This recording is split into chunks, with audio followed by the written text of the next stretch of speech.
We'll go ahead and get started with the last committee meeting for today. This is the Injury Prevention Committee, and I'll go ahead and call the meeting to order. Courtney, would you mind doing a roll call for us? Shelley? Here. Susan? Here. Marianne is absent today. Wayne? I am present. Linda? Here. Deborah? Here. Jennifer? Ram? Here. Kara? And Stuart? Here. We have a quorum. Okay, thank you. And I just want to remind committee members, having sat through 2 previous meetings this afternoon, this is an open meeting and there are people in the audience, and I think they would appreciate hearing our discussion up here. So if you, committee members, when you speak, please speak into the mic. And also TTAF is recording as well.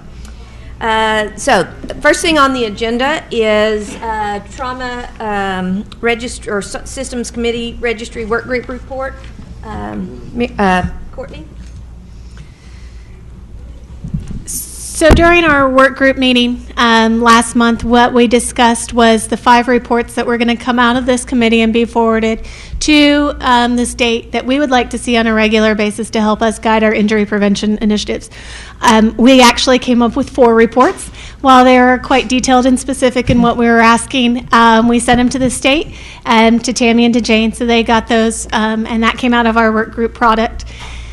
The next registry work group meeting will be tomorrow at 11:30. Topics of conversation at that meeting will be the RAC study project, reviewing that, also reviewing some of the other things that are coming up. I know that there's some questions regarding rehab and the data entry of rehab that's going on, and we'll keep you posted.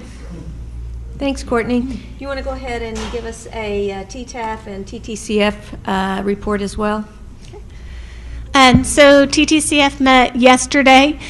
Their injury prevention committee group had upwards of 20 attendees. They elected a new co-chair for that process and discussed some examples of injury prevention projects that some of their committee members have been participating in regarding gun safety.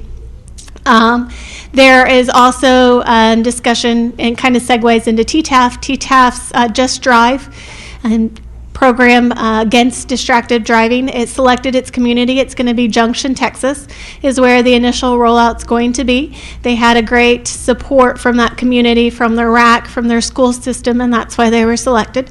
So their Just Drive campaign, that's their slogan, Just Drive, is going to be focused first on that committee or that community, and then within a month, 2 months, roll out to additional communities that were expressed interest, and then go statewide November, December timeframe. And that's tentative timeframes. They're wanting to finalize and make sure that everything is working well. The survey process that is in the collaboration with Texas Tech is going well before they roll it out on a statewide system. And what they're asking for stakeholders across the state is, once it rolls out, to embrace it, to move forward with it, and to give them feedback regarding their success or barriers that they're encountering with it. Okay, thank you. At our workday meeting that was held here in Austin on July the 26th, we decided that we would, several committee members would attend certain other GTAC committee meetings and provide reports on those. And so the committees that we decided that might have some overlap were the Education Committee, the Pediatric Committee, and the Trauma Systems Committee. So what you see up here are the Injury Prevention Committee members who will be liaisons to those committees. And that will, I guess, we'll start that beginning 2014. I will tell you that I attended both the Education and Pediatric Committee meeting this afternoon. Education Committee had a world record, I think. They finished in about 15 minutes and adjourned. But one of the topics that did come up was, and this came up in the announcements, they couldn't take any action on it because it wasn't on the agenda. But there was some concern that there are several of the, or one particular RAC in general has are seeing a decrease in paramedic level available to the EMS, and they are had asked that GTAC, the Education Committee, might look into establishing a task force to see if that is what's happening across Texas and not just in that particular rack. So they're going to be looking, I think they're going to talk to GTAC Council about that, as well as that they're starting to see some decrease in opportunities for paramedic level CEUs and things like that. So that's what happened in the Education Committee. The Pediatric Committee met just before this and spent a lot of time talking about the EMSC reassessments and things like that. And there were several actions taken on that committee. And then the Trauma Systems Committee will meet tomorrow afternoon, and we'll follow up on that. I just noticed that I forgot to do an approval of minutes, and I do have minutes here from both the work group meeting as well as the May meeting, so I'm going to pass them this direction. If you'll take a minute, there should be two, take both two stapled, so there should be the May and the July. I'm going to give you guys just a minute to look over them, and then we'll have approval on the minutes. And Debbie, I know you're up next, and if you'll just do me a favor, I'm afraid that's going to close out. So will you just run your hand over the, that will keep the computer from going down and then us having to figure out how to pull it back up for your presentation. So, Susan, or do I hear a motion on to approve the minutes from first the May Injury Prevention Committee meeting? Stuart? There's a correction in the right up underneath my presentation in that first paragraph. Dell uses RGIS. It's ARC. Could you speak into the mic, please? I'm just saying that there's a correction in the write-up underneath the presentation that I gave where it says Dell uses RGIS. It's actually ARC, A-R-C, GIS, not R. Can you make that correction and then give it to me, and I'll make sure that it gets noted.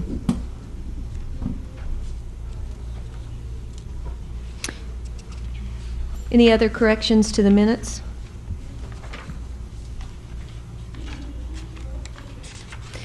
Do I hear a motion then to approve the minutes with Stuart's noted correction? I so move. Thanks, Susan. Do I hear a second?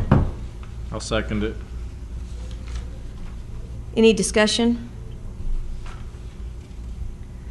All in favor of approving the May minutes, say aye. Aye. All opposed? Okay.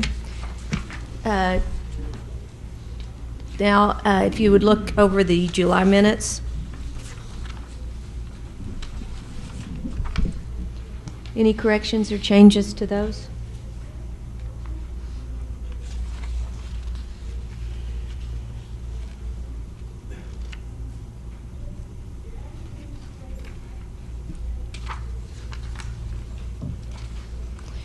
Do I hear a motion to approve? I make a motion. Thank you, Courtney. Second? Second. Linda? Discussion? All in favor of approving the July workday meeting minutes, say aye. Aye. All opposed? Okay, minutes passed. Thank you. Today we have a presentation from Debbie Krauser with the Fort Worth Safe Communities effort. There are about 15, I believe, safe communities or so across the United States that have gone through the process of becoming a World Health Organization designated safe community. Yeah, go ahead and pull it up, Debbie. Dallas is one of those cities, and now Fort Worth has become the second Texas city to receive this designation. They went through this process just recently, and so and it's an interesting process, as well as provides some, visibility to communities that have gone through this process. So I've asked Debbie Krauser to provide a presentation on their efforts, and hopefully there will be time at the end of her presentation if anyone in here would like to ask her questions. So, Debbie? Thank you, Shelley. Can you guys hear me? Okay, great. Can the audience hear her? Okay. Okay, great. Well, thank you for having me. And I am, as Shelley mentioned, Debbie Krauser, and here to share with you our journey through our Safe Communities designation. Oops. Do you want There we go. Do you want this, Debbie? That'd be great. Okay. Yeah. Okay, so Safe Communities is actually a World Health Organization designation, and the whole concept was born back in 1989 in Stockholm, Sweden. Thank you. And the basic premise is that the community working together in prevention is much more effective than any individual organization doing their own thing. And the leading role is basically played by the community, not any specific organization. And so the guiding principles for Safe Communities is, one, that everything is data-driven. So before we start anything, we start with looking at the data and present that to the task forces. It involves solely the community collaboration, and the focus is to use evidence-informed approaches and evaluating anything that you do, any initiatives. Really, a key component is to evaluate what you've done, because it's wonderful if we give out car seats, but if it's not impacting outcomes, then we really need to evaluate the process of what we're doing. And so, and one of the biggest buy-ins for our community pursuing this designation is the fact that the National Safety Council did a study, and they looked at all of the communities that had this designation, and they compared it to similar communities, similar in size and structure. And across the board, the communities that had this Safe Communities designation had an 8 to 10% lower death from injury rate. So it not only sounds good, but it really does impact outcomes within communities. So we started this process in November of 2011, and our first step is we went to the mayor, and she loved the idea, and she endorsed the process and wrote a letter to the World Health Organization indicating that our community would pursue this. And that's where our time clock started. So we basically had a year from that commitment to achieve this designation.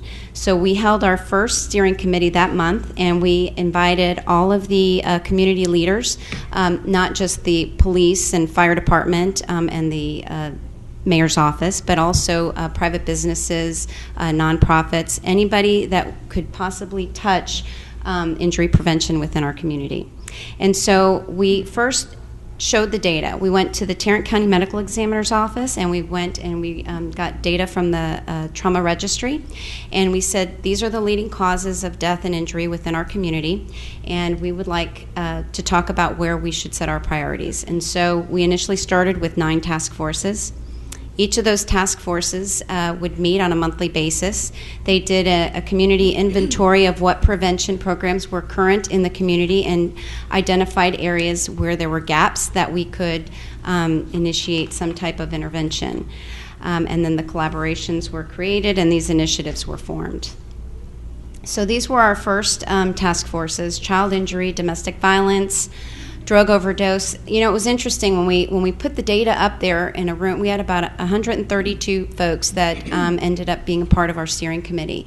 And when we put up that data, there were a lot of aha moments. You know, a lot of folks in our community didn't realize that the leading cause of accidental deaths in our community for 30 to 60-year-olds was drug overdose. You know, suicide was up, you know, in one of the, I mean, we have more suicides than we do homicides in our community. So there were a lot of things that really brought to light that a large portion of the community was not aware of. Motor vehicle crashes, falls, of course, sports injuries. Disaster preparedness was a required component, so that was why that was created as one of our areas of addressing suicide. And then we also formed a leadership task force.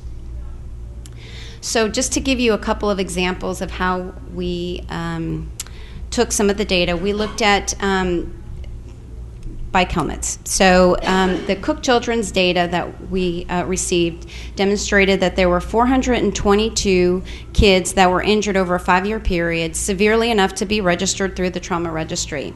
And out of those 422 kids, only 10.6% of those kids were wearing helmets. And if you did an observational study, you would see that's roughly true. There is about only 10% of kids wearing helmets in the community. So the first thing that we looked at was, well, what's the policy within our community? Because policy really drives behavior, and but not in our community, because there is a policy that if you're under 18, you are supposed to wear a helmet, and if you don't wear a helmet, you can, your parents can receive a fine, $50 the first time and $100 the second time. But the problem was that the public wasn't really aware of this policy, and the police department wasn't really enforcing the policy. And there were a lot of reasons behind that, but that was the case. So instead of, we had a lot of discussion around this, what would be the most beneficial way that we could get the community and the police department and all the folks engaged in this. And so we came up with a creative idea. We had some vendors within our community. There was Pate Rehab, who was just opening up a rehab facility within our community, and a couple other organizations. They donated hundreds of bike helmets, and we engaged with the Fort Worth Police Department. The NPOs, which are the neighborhood police officers, they ride around their bikes in the neighborhoods for crime prevention. We got them to buy in because they love, safety and prevention, and so they were all trained on how to fit bike helmets. So when they were out riding around in the neighborhood and they saw a kid on a bike without a helmet, they'd pull them over, and they would question them about their helmet. And if they didn't own a helmet, they would fit them for one and give them one right on the spot. On the flip side, if they were wearing a helmet, we had Brahms, Bluebell, and Dairy Queen donated hundreds, actually thousands of ice cream coupons. So the police department, the fire department, and MedStar, all, when they saw kids riding with helmets, they'd stop and give them an ice cream coupon as a positive reward and say, good job wearing your helmet. And the media loved the whole concept. They videotaped the police pulling kids over on their bikes and fitting them for helmets. So that gave us an avenue to educate the public as well. Also, Cook Children's donated, created these little tags that they were laminated and put on the bike helmets that cited what the ordinance was and what the penalties were. And this little boy right here was that we did a back to school day where we targeted 13 schools based on the data within those zones. Those were the highest injury zones, and the police, the fire department, and MedStar were at all of the bike racks. So as the kids pulled up, where's your helmet? And they either got a helmet or an ice cream coupon. And so this young man did not want to wear a helmet. He didn't think it was very cool. And so Officer Frazier just asked him to read the tag on the helmet, and the camera was right there, and he looks at it and he says, "It's the law," and he looks up and his eyes were this big, and it was perfect. It was a really great opportunity to educate the community. And those were the vendors that sponsored all the ice cream coupons.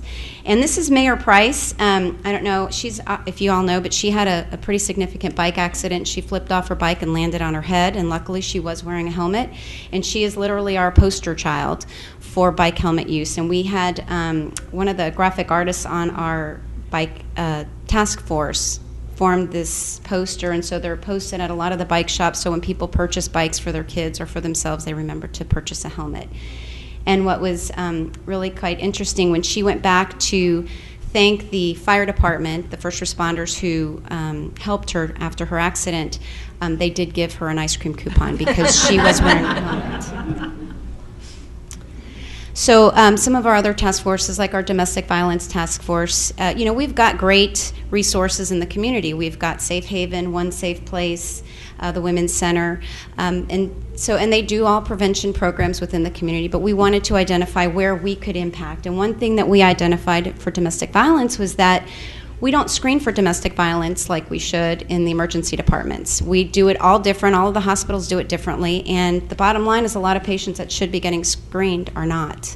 And so we looked at policies within different departments. And there's a lot of literature out there, a lot of nursing literature about what the barriers are for screening, because it's not just our community that doesn't do it, it's a national problem. And one of the barriers, of course, are time, because in an emergency department it's very busy. But one of the second barrier listed, most common, is that people are uncomfortable with screening. You know, the statistics now are 1 in 4 women experience domestic violence at some point in their life, and depending on what your own personal experience is or your cultural beliefs and values impact your comfort level. And if you're not comfortable doing something and it's not a required component of your job, it's not going to get done. And there was one hospital that has universal screening policy, but when we pulled the data, 80% of the screen was populated, so they addressed it, but unable to assess was what was checked off like 80% of the time. So, you know, creating universal screening policies doesn't get the job done either.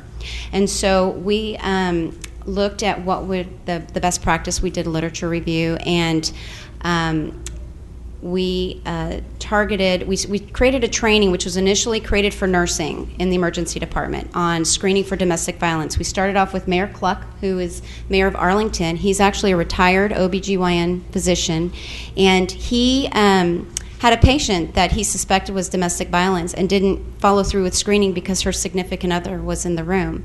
And a week later, she came in as a trauma, and she and her unborn baby both died. And that haunts him. And so he's a big advocate for screening in the medical field. And so that's where we started. And then we had 2 survivors, local survivors from our community, who gave a brief interview and talked about how they encountered healthcare providers over 20 times during their abuse period, which occurred over years, and never once were they asked about domestic violence or if they were safe at home. And so it just, that's how we start off the training. And then we talk about the red flags for domestic violence, not just bruises in various stages of healing. There are documented syndromes or certain symptoms or characteristics of patients that should raise red flags that, yes, I need to take the couple of minutes out this time to screen this patient. She or he could be a domestic violence victim.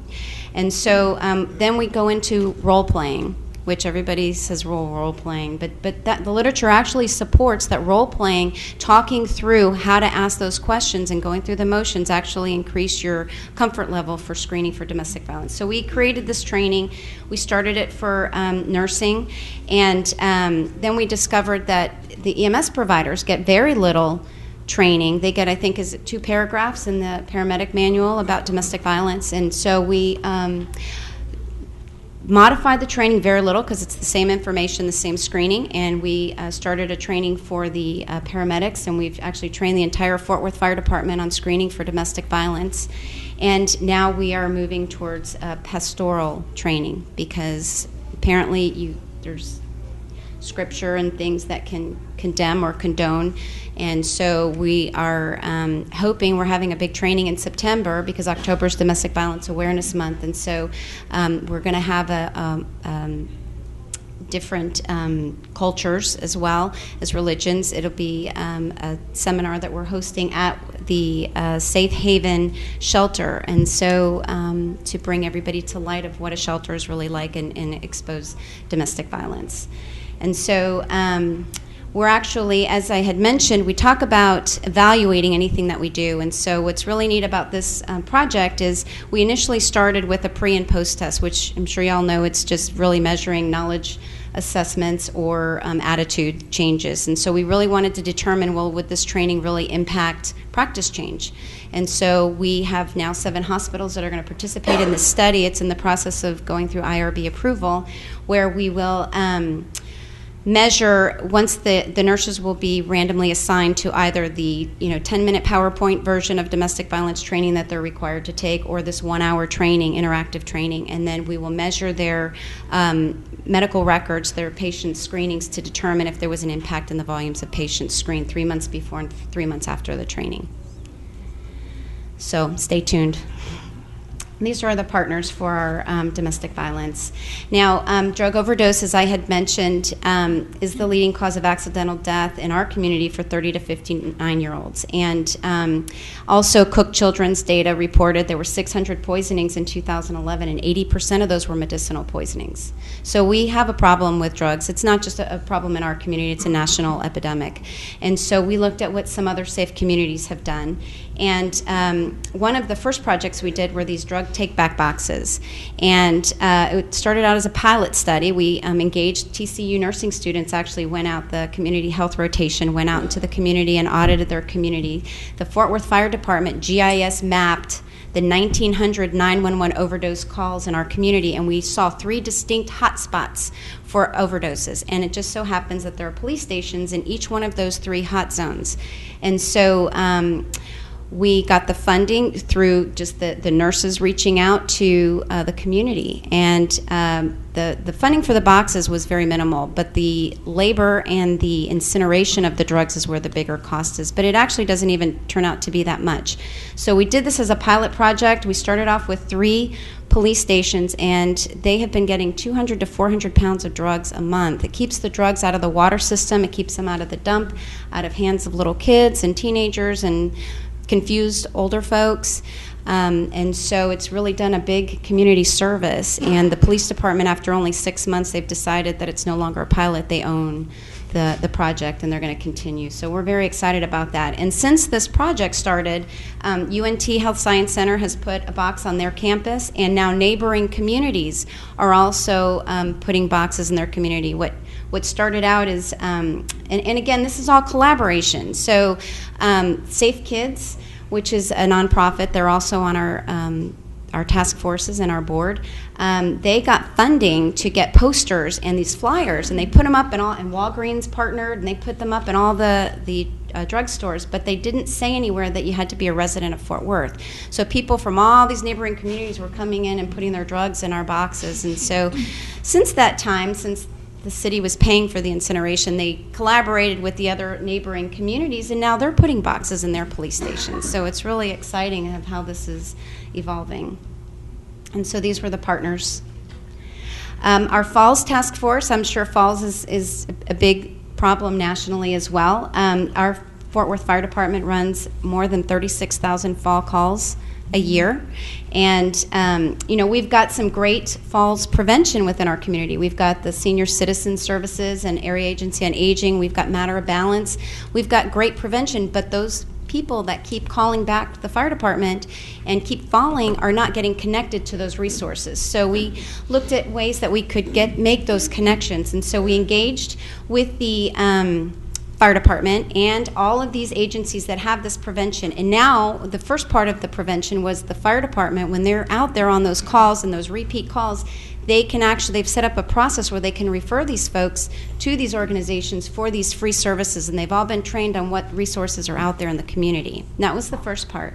The second part was this last year we just did a training for the fire department. So when they go on these calls, they can look and scan the room and see fall hazards and address those to the clients when they're there on the scene. So they're already there in the home. So they can say, these loose rugs are a hazard, there's a cord over here, or, any of those, or if there's 40 pill bottles sitting next to the remote control, there's resources they can call to have their medications evaluated for free to see if they're synergistically predisposing them to falls. And so lastly, now we are in the process, which I saw on your agenda, you're going to talk about the study. A little bit, but go ahead, Debbie, and what you all are doing in Fort Worth is very exciting. So the study curriculum is, it's a 4-hour training that was developed by the CDC. What they did is that they studied the physicians nationwide, and only about 23% of non-geriatrician physicians actually routinely screen geriatric patients for falls. And most geriatric patients don't see geriatricians. They see internal medicine, their family doctor that they've been seeing for 40 years. And so, but they're not routinely screening them for falls. And as you know, it's a leading cause of morbidity and mortality in the greater than 65 population. And so what we've done is we have a geriatrician on our Falls Task Force, and we have some physical therapy folks and all of these different agencies that you saw the list of partners. And we've modified this training and brought it down to a 1-hour training, which actually physicians can even bill for this Falls screening that they do. And so we will start this training in September, and we're trying to create a culture where all physicians screen for falls on patients 65 and older. And so we are starting with UNT Health Science Center Grand Rounds on September 25th. And actually, we just got booked for the Tarrant County Family Physicians Association. So, and for Dr. Ross, I've got her schedule, so I'll be booking her all over town because we really want to get the word out and to create this culture for screening. And also educate them on the free resources that are available. So our motor vehicle crash task force, we just had a success. You know, teens texting and driving is a big issue in the community and nationwide. And I won't bore you with the statistics. I know you guys all are very familiar with the statistics for texting and driving. But there's a program called Teens in the Driver's Seat. It's funded through TxDOT. It's free. They offer free resources for the communities and for schools. And it's peer-led. I don't know if you guys have seen the program, but it's a really neat program. And so we actually just met with the superintendent yesterday and got buy-in. So they're going to allow us to implement this district-wide to all the secondary schools. And so if you Google it on YouTube, there's a short little video about 3 minutes long. It's a principal in Houston who talks about this is not a program any longer in their school, it's a culture. And there's this 200-pound muscular student who says, you know, it's a really big difference when you get in the car and your buddy says, man, put your seatbelt on, as opposed to, you know, somebody, an adult, a mother or a teacher telling them you need to wear your seatbelt. So we have someone who's from UNT who has their PhD in behavioral adolescent behavior, and this seems to be, you know, there's very limited evidence-based programs out there, but this is as close as we could find, and so we are putting together a plan to evaluate the impact of this program, but we are going to be implementing it district-wide, so we're very excited about that. And then the other thing that this task force is doing, something new, the National Safety Council also has a free program for employers for there's a train the trainer. They'll come out to your community and they will deliver a 4-hour training to employers on focusing on driver safety, and it focuses on distracted driving, aggressive driving, impaired driving, and restraint use. And that training can be broken down into as little as 4 15-minute sessions that you can coordinate in a regular staff meeting. And but again, there's limited evidence base. They don't have any measuring of the effectiveness of this program. It also incorporates you know, ads and promotions throughout the year. And so what we've decided to do, and we've got 4 companies in our community that have committed to do this. We're going to do a study. And so we're going to implement this training. It'll be open to all employers within the community. But we will measure 4 of these companies that have agreed to let us do this. And we're going to look at their accident and incident rate for their driving employees 1 year prior to and a year after this complete program has been implemented to all of their driving employees. And we'll determine if it truly is effective. One part of this, though, is that we're going to maintain that there's monthly promotions of, you know, reviewing, because we don't feel that maybe just this one little deal is going to really impact behavior change. But we'll see how that goes. Our how much time do I have left? Probably. Well, we've got 57 minutes left for our meeting. So, you know, 5-10 minutes. Okay.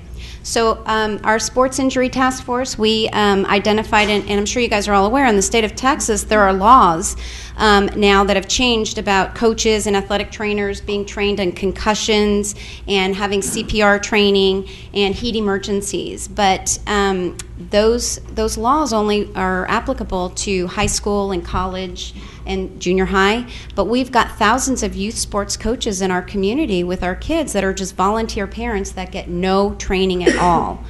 And so we decided to take this training, the material needed, and we call it Head, Heat, and Heart, so it goes over concussions, heat emergencies, and hands-only CPR. And we created this training. We have experts that are on this task force in, pediatric cardiology and CPR training and athletic trainers, and actually we have someone who does studies in head injuries. And so we created this training that started out as about 120 slides, and we got buy-in from the Parks and Recreation Department to require the coaches to take this training, but they said you cannot do 120 slides because they're not, the parents, we're just glad they're volunteering, you can't have them sit through a 3-hour training. So we had to condense this down to 42 slides, and we did it. And so these coaches, when they go through coach orientation night, which is where they all show up to get their uniforms and their rosters, they have to stay an extra 30 to 40 minutes and go through this training. Now, the hands-only CPR, we kind of stole the idea from Arizona. Now that the whole focus is hands-only CPR, you don't have to use mannequins because you're not delivering breaths. So what we did is we started out with sponges, but they were kind of a little too squishy, so we got foam pads, the kind that go inside couches, and we had them cut into 4x4 squares, and so you can throw them out and go through the hands-only compression, and we also talk through the AED, and they get the training. And it's a quick and easy way, and they've got the bags filled of foam pads in their closets so they can deliver that training anytime. And then Texas Health Resources created a smartphone apps with all of the training materials on there, so if they had any questions about signs of concussion, they could just click on their phone apps. They're free. And the training has also been videotaped and is on the city's website. So parents who are not coaches that want the training and get the information can also access the website. And so our disaster preparedness task force came up with a couple of interesting projects, and one is focusing on the first 72 hours post-disaster, because most folks think that the city or the government's going to help them immediately after disaster, and a lot of times you're on your own the first 48 to 72 hours. And so, but a lot of folks we're finding are not prepared for disasters. The cost for a disaster kit averages about $140, and people don't want to spend the money on something they may never use. They just don't. And so what we did is we are now engaging with, we have a Hispanic Wellness Fair and an African American Expo, and they have about 100 vendors at these fairs. And so we're coordinating, and a lot of these vendors like to have giveaways, and they don't know what to give away a lot of times. They're asking the coordinators, well, what do we give away? So what we're going to do is we're coordinating. Each vendor will put their logo on an item that would belong in an emergency kit. And so we will have all of the items. We're actually meeting this Friday, and have all of, by the time they leave, if they visit, they'll be on a scavenger hunt, and they will visit all of these vendors, and then they'll come to the booth at the end and get their kit to put everything in. But they will leave the fair with a full disaster kit. And so, but that's really engaging with the community vendors as well. And then the other thing is the active shooter. I know that's been a lot in the topic. I think there was just one yesterday at a school. And so the focus is for small and mid-sized businesses to have a plan, talk about prevention when they see a situation escalating. We're partnering with the police department, the EOC, the Emergency Operations Center, the fire department, the FBI, and so we're putting together this workshop, a 4-hour workshop, and so that will be coming in February. And so those are just some examples. There's a lot more different, all the task forces are really excited. They're full of volunteers. It's all volunteer. We haven't had to write a grant or, we're using community resources to do these initiatives. It's really neat to see the passion in each one of these task forces. So we submitted our application, and we had our site visit November 28th and 29th. It was a 2-day arduous experience from one end of the city to the other. I mean, it wasn't just our task force folks. They needed to see all of our community, and it was really neat. They were really impressed with the collaboration. I mean, it really makes your community communicate, collaborate, and it was just, the whole thing was such a positive experience. And so we met the requirements, and then we had our official designation ceremony February 12th of this year. And so the designation is 5 years, and we're up in 5 years. I do want to mention, though, that Shelley is the head of the Safe Communities in Dallas and has been an amazing resource. Anything, and that's the whole Safe Communities philosophy. I mean, nobody, everybody shares everything. There's no, well, mine's going to be better than yours, or I'm not going to give this to you. It's my secret. Everybody shares because our goal is basically the same, is to, benefit the community and to impact the outcomes for prevention. So thank you. Thank you. I think we do have time. Does anyone from first to the committee have any questions for Debbie, or? I just have one question. In the very beginning of your presentation, you stated a study where they looked at communities that had the designation versus those that did not. Yes. Can you provide either now or later the citation for that study? Yes. Oh, actually, Shelley Yeah, has the information I can find as that well. too. Yeah. Ken Kulash from Safe Communities is the one that did that. Thank you. Absolutely. Any other questions from the committee? Any questions from the audience? Thank you. Yeah. Yes, thank you very much, Debbie. And before you leave, I'm going to ask you to pull back up the other presentation, and if you wouldn't mind just sitting there and just doing the. I'm going to put you to work. The other thing that I would just mention to you, Debbie, is that you all have really taken the STEADY toolkit, which we're going to talk about, and if you'll go to the next slide. In the next slide. Keep going. I guess we passed all this. There. You all have done so much with the STEADY toolkit. I think CDC is always looking for success stories, and I can give you some contact. I think they would love to hear what you're doing with it and everything. Right. So. The next thing on the agenda is just a discussion about the STEADY toolkit, and Debbie talked about this in her presentation. This is a resource that I thought that it would be helpful to provide not only to the members of the GTAC committee, but also to members of our audience as well. This is the STEADY website, and I think I have somewhere in successive slides the actual website. But these, when you log into it, this is the information that is available. And then Debbie, if you would click to the next slide. There are lots of materials that CDC has developed, including how to, and again, this is an assessment that can be done in a clinic-based setting. So for all of you folks who are at hospitals, and not only hospitals, but also have access to other healthcare providers in your community, these are the types of things that are available. Not only there is information for the healthcare provider about how to talk to your patients, your older patients, about fall risk and things like that. There are also several, and if Debbie, if you'll click through the next couple of slides, there are also fact sheets. There are also exercises that the healthcare provider can give. There's information about resources that can be tailored to the community about where to go for exercises, where to go to have your home modified, things like that. And so CDC has really put in a lot of time and effort in developing these materials. They were pilot tested, and something that Debbie mentioned that they are doing, there are trainings available, but the fact that they're modifiable trainings, and that's something that Fort Worth is doing to modify the trainings for their population in Fort Worth.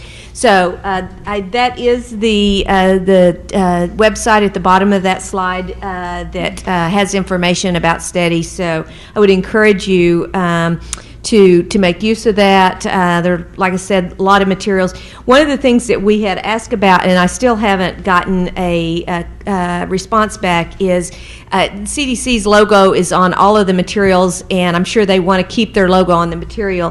What we're still trying to find out is if there is a place to put local logos, like, and I don't know if you guys have figured that out, Debbie, or not, but that's one of the things that we have asked for. And yes, and can you step up to the mic, please? We actually took the home safety check, and I checked with CDC. They said all they asked is that you give them credit for the artwork, but you can put your own logos, you can put your own contact information, everything on their products. Great. Yeah. And the copyright release is located somewhere on their site. Okay. Thank you very much. Any questions, comments from the committee, or? I would just like to add that this is indeed a program that we have looked into, because I think it's encompassing of all stages and in all places for the patient. I think that it's so good for the healthcare provider to be addressing this during each and every visit, so that, again, for the family and for the patient, it's something that is foremost in their mind. And it's that reminder that this is a very important factor. So I think all of it covers the wide gamut of what it can be, the medications, the lack of strength, the exercise, all the different pieces that we look at when we're doing assessments for the falls. So I think it's an excellent program, and I think all of the information is well stated, it's easy to read, it's at a good reading level, so I think it's an excellent program. Thanks, Susan. And I will mention that we've had these discussions in the Dallas area too. We just aren't nearly as far along as they are in Fort Worth, but we do plan on making use of these. Any other comments, questions from the audience about the STEADY Toolkit? May I add one more thing? For those that didn't hear the statement, this can be billed in a clinic setting as long as the coding is correct. So if the physician or the healthcare provider has this as part of their regular medical exam, it can be billed to Medicare, Medicaid. Thank you, Susan. Okay, I think we've come to the time on our agenda for general public comment. Any comment from the audience?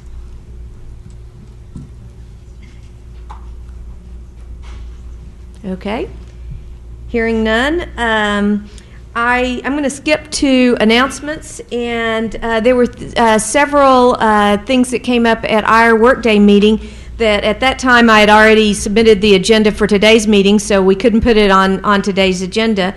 But I'm going to call on our committee members to just provide some information on that. And the first thing is, I know that Courtney Edwards was contacted about from the ENA chapter here in Texas about an upcoming conference. So Courtney, do you have dates for that? So Texas State ENA is planning an injury prevention conference in October 2014. Their meeting is going to be October, I believe, 23rd. It's either going to be the 23rd or 24th, 2014 in Arlington, Texas, in conjunction with their state meeting. And we helped facilitate them getting some data from the State Trauma Registry to give them a little bit of guidance in what products and what programs they were going to look at. So we very much appreciate the state's help in that aspect and getting that information so we can help guide them. They asked us if GTAC Injury Prevention Committee could provide a foundational lecture to open their conference in regards to the basics of injury prevention. So we have received that recommendation, and we said that yes, we'd be happy to do that for them. So that is coming in October 2014. So that's a good thing, getting organizations and networks to help each other out and utilize the resources of each other, so that no one person has to do it all together and getting those resources. So that's something to be excited about.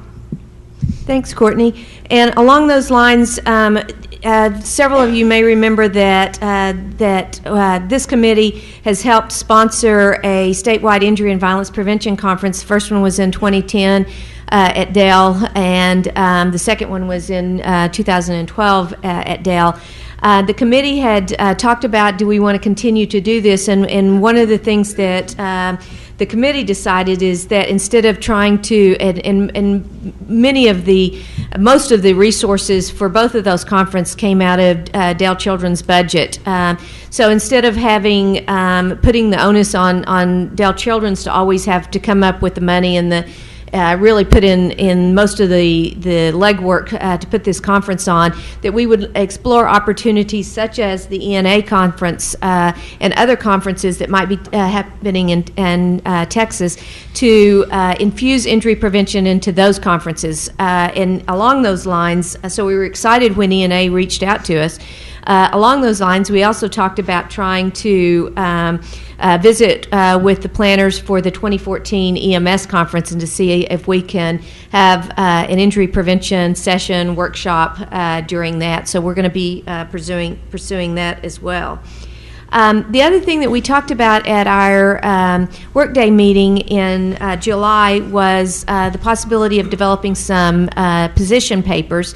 And the first one that I think we're going to try and develop is on workforce development. And Courtney has provided us with some information regarding nursing workforce development.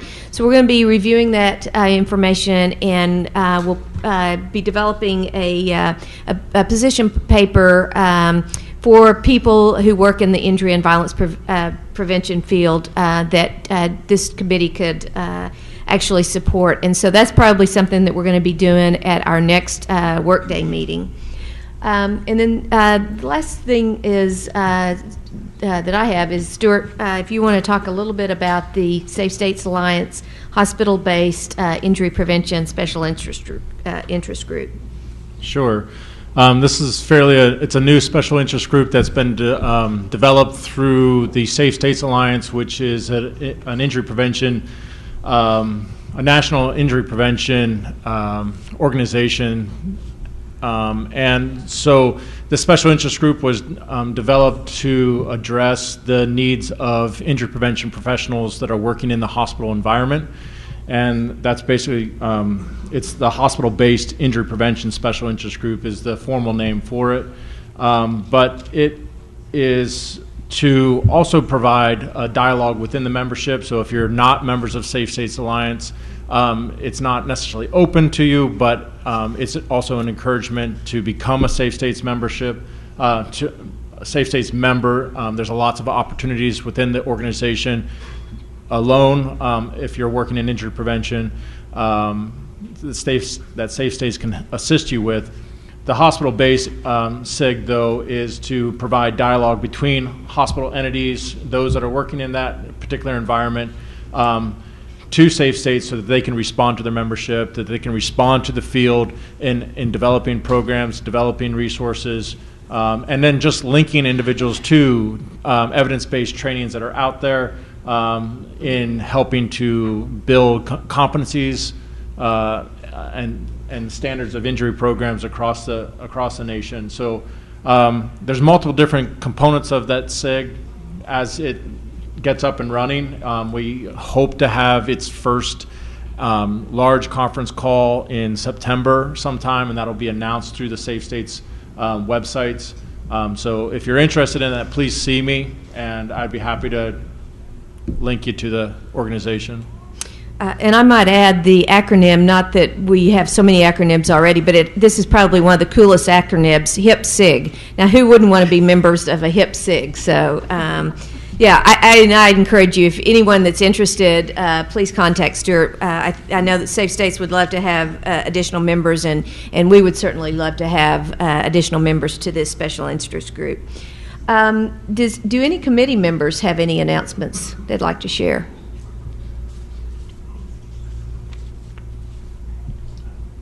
Okay, anyone from the audience have any announcements?